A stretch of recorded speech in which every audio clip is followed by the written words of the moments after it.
Hello, everyone. Welcome back to the Melanin Margin, the weekly chat show where conversations about race are never off the table. We're your hosts, Quaviondre Williams. And Daquon Wilson. So let's get into this week's conversation. What's hot on the table this week? Nicki Minaj and Latto have gotten into an online feud following a dispute about their hit songs. Over the weekend, Nicki took to social media to voice her disapproval about her single Super Freaky Girl reportedly being considered for the 2023 Grammys pop categories, despite submitting the song to be included in the rap categories. In making her point, she said that Latto's big energy should also be removed from rap categories. She tweeted, quote, I have no problem being moved out of the rap categories as long as we are all being treated fairly. If Super Freaky Girl has to be moved out, then so does Big Energy, end quote. Shortly after Minaj's tweet, Latto tweeted, quote, damn, I can't win for losing. All these awards and noms, I can't even celebrate, end quote. In the screenshot, Latto said she agreed with Nicki's argument regarding the Grammys, but said, quote, because of where we left off, I don't think you need to bring my name and song up to prove your point, end quote. Nicki Minaj responded in a tweet stating, quote, this Karen has probably mentioned my name in over 100 interviews, says she's waited in line for Pink Friday with her Barbie chain on, bangs, pink hair, but today Scratch Off decides to be silent rather than speak up for the black woman she called her biggest inspiration, end quote. Lotto responded by calling Nicki a 40-year-old bully, adding that she has been ignoring subliminal disses from Nicki since March. So, Andre, that begs the question, do you think that established artists should be asking up and coming artists to speak out against the industry? I think it definitely depends on the situation. For example, like Monique was blackballed in Hollywood because after fulfilling all of her contractual obligations for Precious, Oprah, Tyler Perry, Lee Daniels wanted her to do additional promotional events, and she said no. Now, even though she was in the right, because she refused to play the game, as so many people say you should, Hollywood still turned their back on her. Now, thankfully, Monique had an established career and was able to bounce back from it. But even at her level, her career and reputation still suffered greatly because of her honesty. Now, from this incident and so many others like it, we know that if you are vocal about the systems of power that work against you, that this puts a larger target on your back, which makes those systems work twice as hard to silence you or break you. Now, when you apply this logic to the Nicki Minaj versus Latto situation, it seems that Nicki is speaking from the privilege of having a very well-established career. Now, Latto is still a fairly new artist to some degree, like in terms of recognition and accolades. Her career is not on the same level as Nicki Minaj. Now, this is not to say that Nicki Minaj wouldn't suffer any pushback from the industry for her candid discussion about the unfairness she's experienced. However, the pushback for someone at Nicki's level is not the same, or even in the same scope as pushback from an up and coming artist would receive. Where Nicki may be able to afford to lose a gig here and there, or a few deals that the music industry tries to attack her, Latto is still trying to build up a name and a platform. This kind of pushback that she could get from going against the industry could not only be detrimental to her career, but it could end her career before she's even got her heels like dug into the ground. Now, again, we don't know the full story, so I'm not taking sides, so to speak. But from what we know, I think it sounds a little unfair of Nicki Minaj to say that Latto isn't supporting another Black woman simply because she isn't publicly saying that Big Energy should be moved to the pop category as well. Like, I think that Nicki Minaj bringing up Latto's song and her critique opened up the wrong dialogue about the issue Nicki was talking about. Like, instead of the discussion being about the unfairness of her song being taken out of the rap category, it devolved into a beef between her and Latto. Not to mention that this beef being brought to social media has actually done significant harm to Nicki Minaj's public image as an artist. Like, people are saying that, while she may be talented, the fact that she's consistently involved in drama with rising artists is starting to make people believe that she's the common thread, or that she doesn't handle competition well. Now, whether or not this is true is, up to your own personal perception of her character. But I think that the original point that she was trying to make about the industry didn't come out like she originally intended it. But Daquon, what do you think? I agree with you. I think before anything, I think that both Latto and Nicki Minaj are talented people. They deserve their Exactly. flowers. Yeah. And they are both talented Black women. And this entire platform that we have does not disparage Black women, period. At Point all. blank. But with that being said, I think that these comments just aren't it. They aren't it in terms of, like you said, this entire conversation could have happened differently. Nicki Yeah. Minaj could have focused on her song itself being put into the wrong category versus bringing up another artist and, starting this whole thing. And again, I don't know the entire situation of all the Yeah. beef Lotto and Nicki has, or the subliminal messages, or the what happened in the DMs between them. But I do think that Lotto also has a point of just like being hurt that, oh, my name has been brought up in this situation. I wasn't even doing anything. I Yeah. wasn't a part of this conversation at all. And I do think that if Nicki, approached this in a different way, Lotto could have been on her side and rallying and getting her fans to join in this conversation, Yeah. because this isn't a conversation that is a one-off thing. People have been talking time and time again about artists, especially Black artists, being put into the wrong categories. For example, every single Black woman singer being in R&B, even though every single song they do isn't R&B, or people talking about Doja Cat's placement in different award shows because she is somebody that moves between rap and pop and R&B, but they always try to put her in the wrong category for certain songs. So this could have been a great conversation to have had it have been approached in a different way.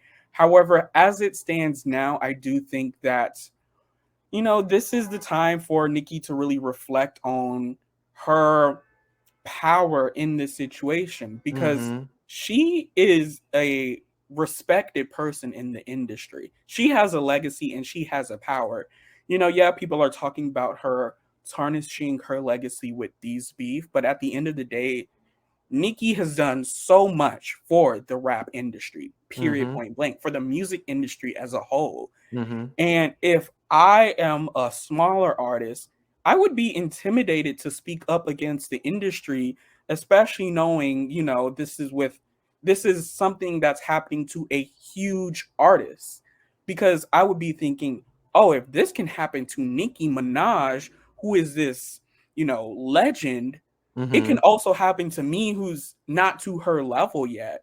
So I think that it is a bit unfair, or comes from a place of privilege for bigger stars to ask up and coming artists or smaller artists to really go after the industry in a certain way, because we know that blackballing does happen. But Yeah. I do think that there was something to this argument that should have been, The a focus. conversation and the focus. Yeah, I fully agree. And even like you said, Little Nas X too is another one who's been put in the wrong category before, or had been trying to be pushed out of country because they were like, oh no, that's actually this. And I also think that as marginalized people, we don't all have the same privilege to speak our minds fearlessly. Like, and there's a reason, like a very valid reason for that. Going against system of power, in place is no easy feat, and it's full of risks. Like I said earlier, like, it would be amazing if we could all speak out against the unfair things that happen to us, but not everyone can.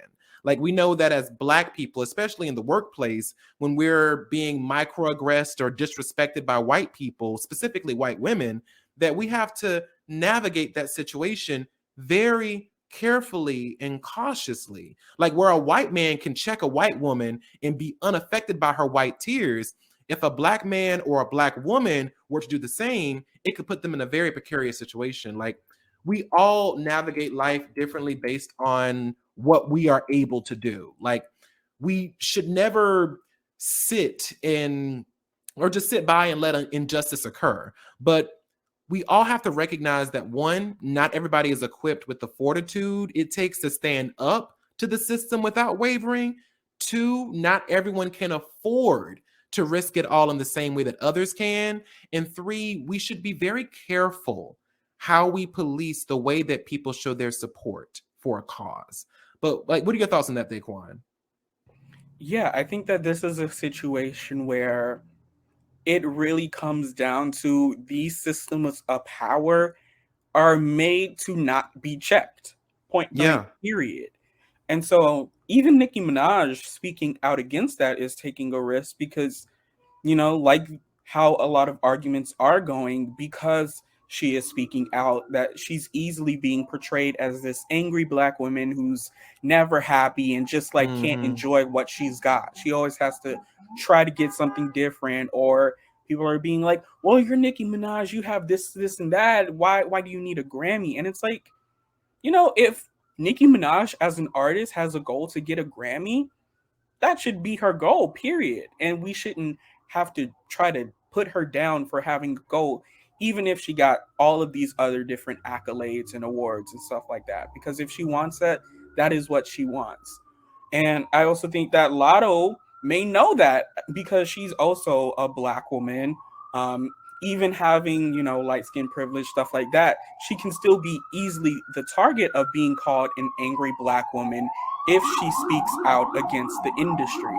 So it really puts both of these artists in a precarious place to kind of put them against each other, or try to pit them against the industry, because we know these stereotypes that will come in place. Yeah, and it's really sad, especially, considering that, like you just said too, her argument was valid.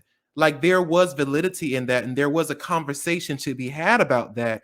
But the way in which it was approached, specifically with the involvement of Lotto, it just kind of, again, like I said earlier, just kind of devolved the entire situation into beef versus in like pitting these two black women against each other versus being like, hey, this is a problem that Hollywood is doing. And I think that oftentimes too, Hollywood kind of relies on that kind of ideals or those kind of ideals to keep those systems of power in place. So while we're all focused, or even just the fact that we're even having this conversation about the beef between the two of them and not about the issue of what Nicki Minaj brought up, it's just a kind of a showing of what this does is like the whole situation was turned on its head. And so the whole message of what it is has been lost in translation.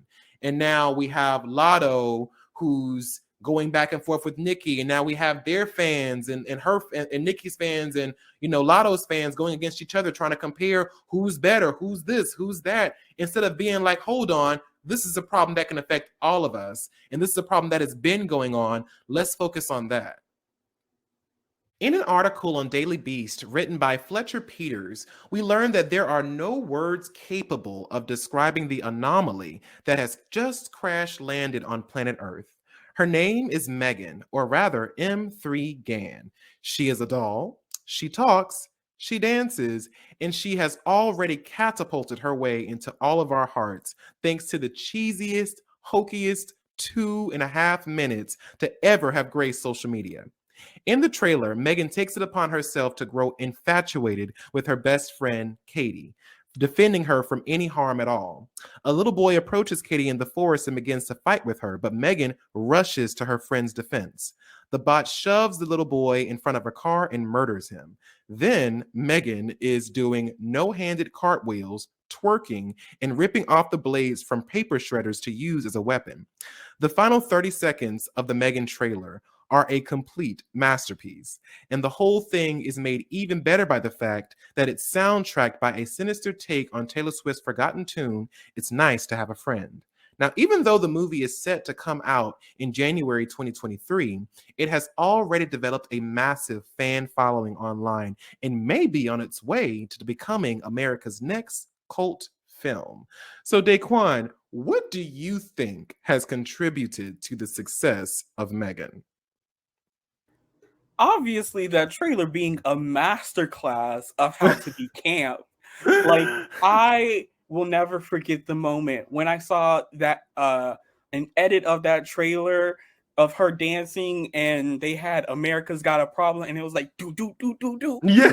and she was just like twirling, and like it was camp. It was hilarious, and I think that it was one of those situations where I don't even know if this was planned, if they knew that this was what was going to happen coming in, or if they were just trying to do something, be a little funny, and they put that out.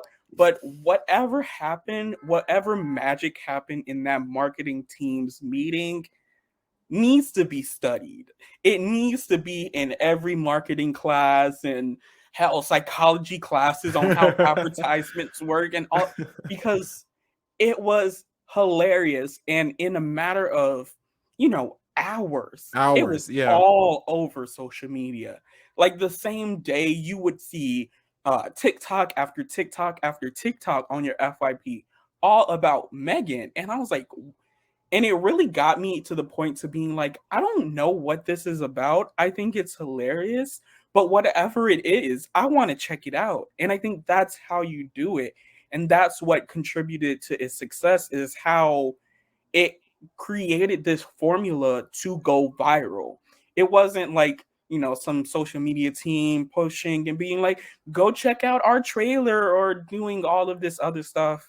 It was really something that could be taken out and put into so many different other contexts that it's interesting enough for you to be like, what is the context of the original video? Like, I love the TikTok, I love her dancing to America's Got a Problem, but I want to know more about it. So I think that is what really catapulted it to spotlight. Yeah, I agree. I think whoever did this marketing, tens across the board. Give that person a raise. Right? Like, I think leaning into social media to help boost the hype or sale of art is a very thin line to walk. But I think that the marketing team of M3GAN walked it flawlessly. Like, for one, they let the work speak for itself and didn't try to direct social media. Like, more often than not, where I think that a lot of these marketing companies fail is when they try to force people to do a trend. Like you were talking about, they beat the movie down your throat. Check out our trailer, check out our trailer, or use this filter, please use this filter, or, stuff like that. But when the editors for M3GAN were watching this movie to make up the trailer, they didn't just clip together all the action-packed moments. They did what good trailer editors are supposed to do. They picked out the moments that would get people intrigued, which brings me to my second point. They were aware, like you just said, that this movie was full camp. So for those of you who don't know, when something is described as like campy, it means like it has a ridiculous, wacky appeal to it. So think like Rocky Horror Picture Show or, Hocus Pocus. Now, M3GAN is a horror movie, but it's a horror movie about a doll who kills people. And the creators of this film put it together and they probably realized, hey, this is really fucking ridiculous. So instead of trying to play it straight, let's punch down. Which brings me to my final point.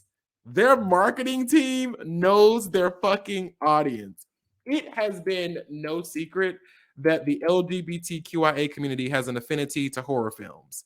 Like Maya Lotus from Socio Max tries to explain this phenomenon in her article, It Came Out of the Closet, where she says, quote, horror is about knowing you shouldn't look, but wanting to see, which many LGBTQ plus people can relate through like repression. So armed with this knowledge, the M3GAN creators made a villain with a snarky attitude, diva energy, and a dance routine that she does before murdering a guy. Like, it comes as no surprise that the LGBTQIA community fucking ate all this shit up because Like you said, countless memes have been made, and even a Twitter beef started up between the official Megan account and Chucky account. And I cannot tell you the way that I screamed when Chucky tweeted or retweeted Megan's trailer with the caption, "Everybody trying to be me," and Megan responded with a gif of her taking off her shades with the caption, you're that doll when you start all this conversation." And let me tell you, movie marketing has rarely worked this well on me before. Like, usually I can tell by the trailer whether or not a movie is going to be bad, even if the trailer tries to make it like super fun and super exciting and super action packed. But bitch, I don't care how bad this movie might be. Take my fucking debit card and reserve my fucking seat, because I am absolutely watching this. Like, y'all ate this the fuck up, cleared the fucking plate. I promise you, I am reserving my seat immediately. But Daquon, I want to ask you, do you like, should movie and TV production companies start taking like the power of social media more seriously after this? Absolutely. They should have been taking it seriously yesterday, because social I think that people like to downplay social media and social media apps, especially something like TikTok, because there's this common thought of like, oh, like TikTok is this kids dancing app, and like there's no real serious need to be on TikTok and or appealing to that crowd, or Yeah. just social media in general. Like, oh, Instagram, that's for people to take pictures and post them, or Facebook, that's for you to, talk to your friends or stuff like that. But social media is where people are. So if you are a producer, if you are a marketer, and you want people to come to your movie or watch your show, you need to meet people where they are, and that's social Mm, media. There is a large number of people from all different types of demographics on social media, and so honestly, something like this should be taken seriously, because it shows you that social media can do the marketing for you. Because mhm. I can't tell you the last time I saw a movie trailer and was like, okay, I want to go see that movie just Yeah. from the trailer itself. Yeah. If I've ever done that, it's because, oh, I know the producer of the film, or I know the Mhm. writer, or I know certain actors in it that I like and want to support. So I was probably going to see it anyway, regardless of what I saw in the trailer. And especially for a production that might not have the biggest actors or the biggest name producers and writers for it, this shows you that if you do it right, you can do a lot on social media with not this huge budget film. And I think that overall, places should be taking social media so seriously, because it's not only the present, but it's the future. Social media is always changing to fit the needs of people, and people are flocking more and more to social media, to different apps, moving from app to app. And so if you want to really be in on what is pop culture and what is getting people to, talk about different things, have discussions, you need to be in tune with the social media trends, because a lot of what happens today in pop culture starts on social media or becomes big because of social media. No, I fully agree. Yeah, I think like I said before, and I think that we've seen this a lot. Like, when social media is bad, it's bad. But when it's good, oh bitch, you're in the game. Like, what I found is that when navigating social media, there really isn't a way to trick the algorithm. Like, you can study the trends, make the hashtags, look at the spike times when you should post. But at the end of the day, we've said this, I'm sure, on this podcast countless times, but like, there's no exact formula to going viral. Like, you either go viral or you don't. People either like really respond to your art or they don't. Um, but all that you can really do is like create, and hope for the best. With Megan, I think that they already knew they were making a campy horror movie and used social media to announce, hey, y'all, this movie is camp. Watch it if you're interested. And they used every second of that trailer and to show you exactly what you're getting into. Like, this movie is not Poltergeist, it's not Annabelle, and it's not The Haunting of Hill House. Like, this movie is not taking itself too seriously, but there will be gore and violence, but also funny dancing and snarky moments. And even though, like, beefing with, like, I think even through beefing with Chucky, and, like, the filmmakers were aligning themselves with movies like Nightmare on Elm Street and Child's Play, like getting to that genre of horror fans. And through the power of social media, they were able to make M3GAN's brand painstakingly clear. Like, whether you like it or not is up to you. And that's social media. Like, it's a place for you to, like, establish your brand and establish what it is, give you a space to reach the audience of people that you think will best fit the art that you create, and make it easier for your fans to connect with you. And I think that's the basic formula that a lot of these production companies miss the mark on, like, all the time. But I mean, I'm so fucking excited for this movie, y'all. Like, just the way she said, the little look when she said M3GAN off, and she said, I thought we were having a conversation. Oh, bitch! Fucking finish. They ate, and I'm ready. And I'm ready. In an article written on News One by Zach Lindley, we learned that over the weekend, hip hop veteran and MAGA on the mic minion Kanye West found himself locked out of his Twitter and Instagram accounts after he vowed to go, quote, DEFCON 3 on Jewish people, threatening, quote, you guys have toyed with me and tried to blackball anyone who opposes your agenda, end quote. Which, besides being horrifically anti Semitic, makes no sense because Ye is literally everywhere all the time, despite the offensive nonsense he's constantly spewing and has never come close to being blackballed by any platform. Ye's social media accounts needed to be suspended for clear and blatant bigotry. He needed to be dragged mercilessly for what he posted, and he was. But Sarah Silverman, of all people, needed to sit this one out. She said, quote, Kanye threatened the Jews yesterday on Twitter, and it's not even trending. Why do mostly only Jews speak up against Jewish hate? The silence is so loud, end quote, even though the news about Ye's comments were trending the day prior. A black man on Twitter responded to Silverman's original tweet by pointing out that, quote, Black Twitter has been all over this, so it's not mostly Jews, end quote. Apparently, Silverman was offended by the implication that, quote, the onus is on me to call out all people being silent, end quote, which really made no sense since she was just being corrected after generalizing that all non-Jewish people were silent. So, Andre, with all that being said, what do you think about the backlash Silverman is receiving from Black Twitter? Sarah Silverman popped off without having all of her facts in order, which is unsurprising because one thing whiteness has, it's the audacity. The What really caucasity. the caucasity of it all. Like, what really just ticked me off about what she said was the silence is so loud little bit that she did. I mean, it was so condescending and so incorrect and so disrespectful to all the non-Jewish people who have been and still are discussing how dangerous Ye's comments were and how what he said was in no way, shape, or form okay. Like, she was so far removed from the conversation that she didn't even do one Google or Twitter search to see that there was uproar so loud that not only was Ye rightfully locked out of his Instagram, but Twitter quickly followed suit to lock him out of his account there as well. Like, if there was so much silence about it, all of his accounts would have been perfectly fine.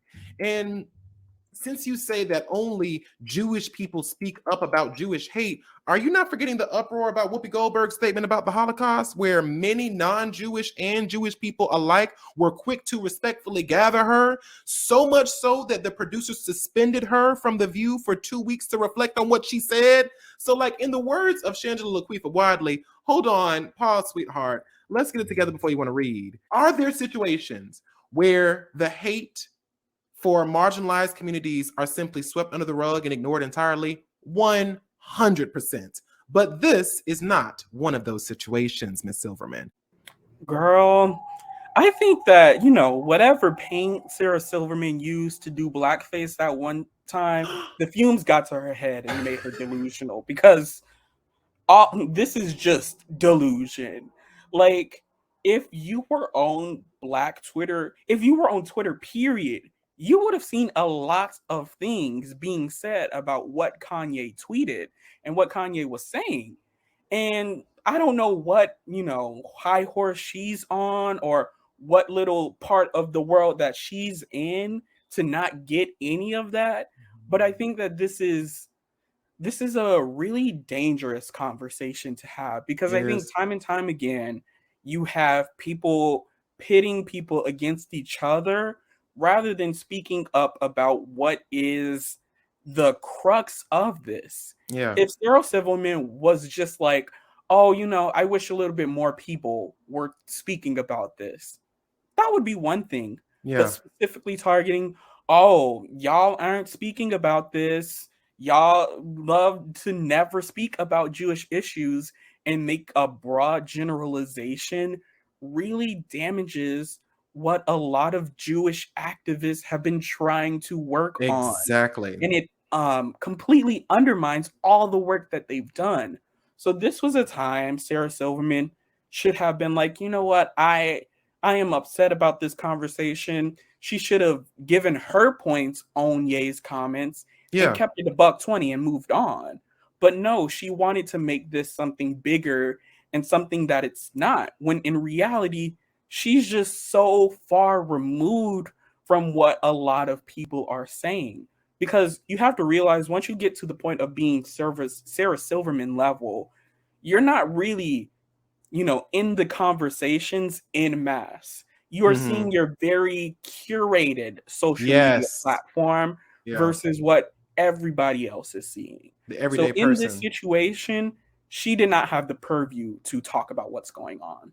Also, I think that there's like we've been telling people that Ye has been consistently problematic.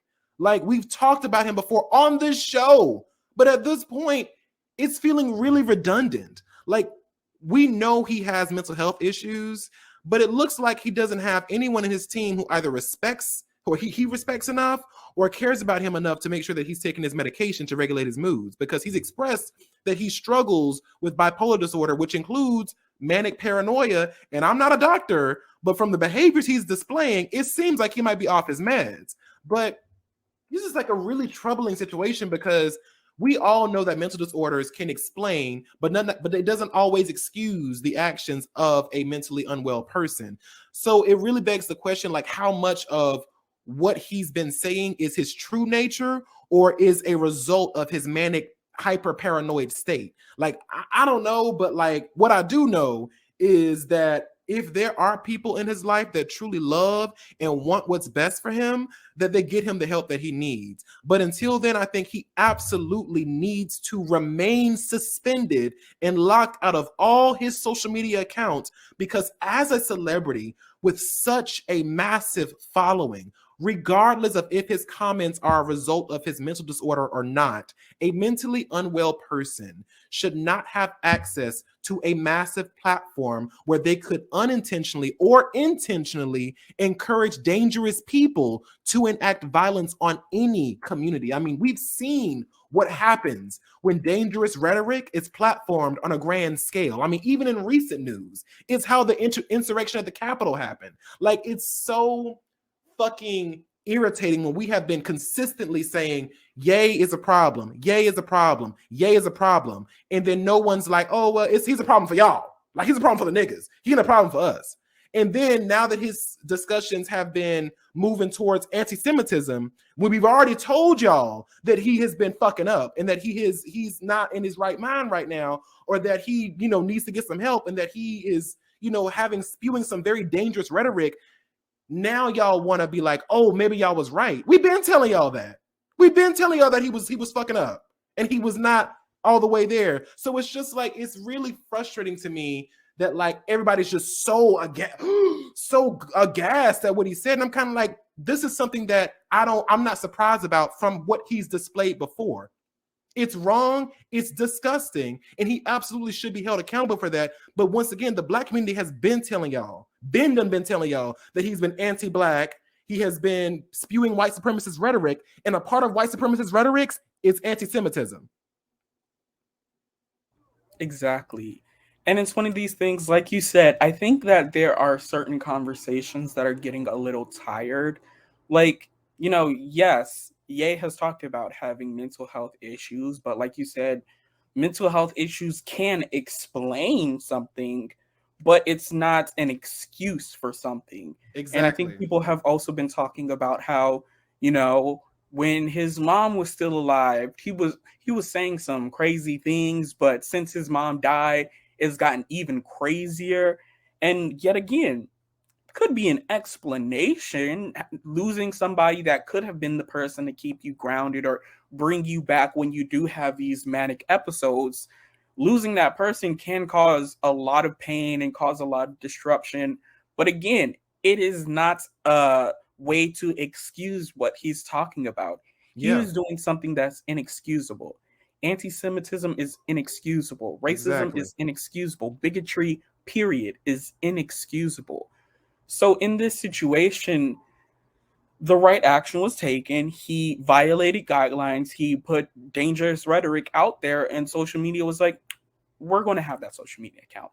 We're going to take that away from you. You take a timeout," and took it away from him, like they should have. And so it really just creates this conversation about what people are doing next. And I think that, especially people like Sarah Silverman, you can't really stop Kanye's thoughts unless you are close to him. We can call him out, hold him accountable, Yeah, this and that could help to a certain extent. It gets his account taken away. And so for that time, he's not posting more dangerous rhetoric. yeah. But really, change is going to come from him and those people who are closest around him. Now, the table is always hot with current events and social issues, but sometimes the heat can get a little intense. Let's turn the temp down, take a breather, and get into this week's topic cool down. So, Andre, I wanted to ask you, do you think that childless people should be obligated to accommodate their coworkers who are parents, such as moving or giving up your already scheduled vacation time? No, I didn't have a child, and I don't ever want children for that reason alone. When you have kids, you have to sacrifice to provide for them, and the thing you sacrifice the most is your time. It's unfortunate that, the time that you wanted is the same time that I had already scheduled my vacation for, but oh well, I'll see when I get back in 2 weeks. I do hope that you get another chance in the future and are able to put in that vacation request in a timely manner. But those are your kids, not mine. Wish you the best, babe. Daquon, your thoughts? Couldn't agree more. Like I saw this on social media creating this Discord about somebody who literally put in their vacation time well ahead of time, and then somebody comes in afterwards and being like, "Well, I want to take my kids to Disney that day, so can you move your time?" And it's like, "Excuse you? Who are you?" Because what I know is my world does not revolve around your kids. Your world may, but not my world. And there is something called, academic calendars that come out well in advance of when you need to schedule your vacation time. So you may have that going on, but that is not an emergency on my part. That is your poor planning. So sorry, not sorry. So many children grow up never knowing the full scope of what their culture has contributed to society and history. So it's time for a change. Let's take a pause, rewind, and remind the world just how we did that. In an article on biography.com written by Meredith Worthen, we learn about Alice Augusta Ball, born on July 24th, 1892, in Seattle, Washington. After earning undergraduate degrees in pharmaceutical chemistry and pharmacy from the University of Washington, Alice Ball transferred to the College of Hawaii and became the very first African American and the very first woman to graduate with a MS degree in chemistry in 1915. She was offered a teaching and research position there and became the institution's very first woman chemistry instructor, and she was only 23 years old. As a laboratory researcher, Ball worked extensively to develop a successful treatment for those suffering from Hansen's disease or leprosy. Her research led her to create the very first injectable leprosy treatment using oil from a chalmungra tree, which up until then was only a moderately successful topical agent that was used in Chinese and Indian medicine. Ball successfully isolated the oil into a fatty acid components of different molecular weights, allowing her to manipulate the oil into a water-soluble injectable form. Ball's scientific rigor resulted in a highly successful method to alleviate leprosy symptoms, later known as the Ball method, that was used on thousands of injected individuals over 30 years until sulfone drugs were introduced. Tragically, Ball died on December 31st, 1916, at the young age of 24 after complications resulting from inhaling chlorine gas in a lab teaching accident. In 2000, the University of Hawaii Manoa placed a bronze plaque in front of the Chomungra tree on campus to honor Ball's life and her important discovery. Former Lieutenant Governor of Hawaii, Mais Hirono, also declared February 29th as Alice Ball Day. And in 2007, the University of Hawaii posthumously awarded her with the Regents Medal of Distinction. A black woman in STEM. Black women in STEM! Period. We love to see it. In an article from blackpast.org, we learned that Emory Barnes was a social worker, politician, and outstanding athlete.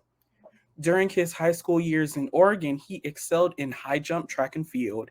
He was an alternate high jumper for the 1952 U.S. Olympic track and field team, and he also played football at the University of Oregon, where he earned a Bachelor of Science degree. In 1954, he was drafted by the National Football League to play for the Green Bay Packers. After a relatively short NFL career, he moved to the Canadian Football League and the British Columbia Lions in 1957. During Barnes's football career, he did a postgraduate study in social work at the University of British Columbia. In 1964, he began a career as a social worker in Vancouver until he entered politics in 1972. Barnes and fellow New Democratic Party Legislative Assembly member Rosemary Brown were the first Black candidates elected to a legislative office in British Columbia. Barnes's political platform was dedicated to helping the disadvantaged with an emphasis on worldwide human rights, social justice, and poverty.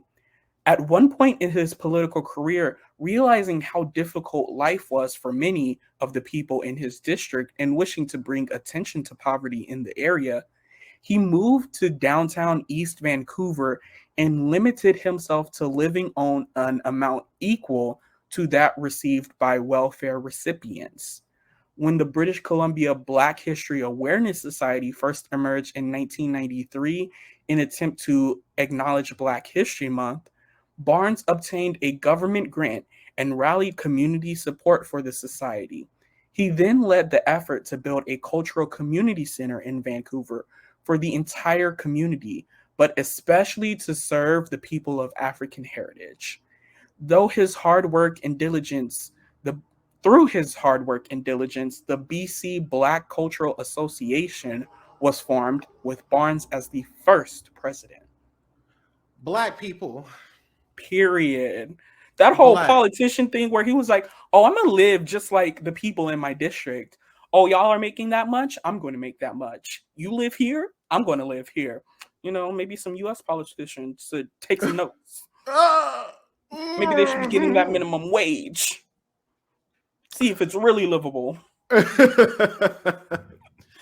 Now, as always, thank you all so much for watching and keep the conversation going down in the comment box below. Don't forget to give this video a thumbs up. And if you are listening to us on our podcast, please rate and review on whatever platform you are using. You can also follow our podcast on Instagram and TikTok at the Melanin Margin for updates of new content. And if you'd like to follow each of us, our handles are at Daquon MUE. And at Andre Talks a Lot. Now we will see you all next time on the Melanin Margin, where our goal is always to bring the marginalized to the spotlight in any way we can. Goodbye now.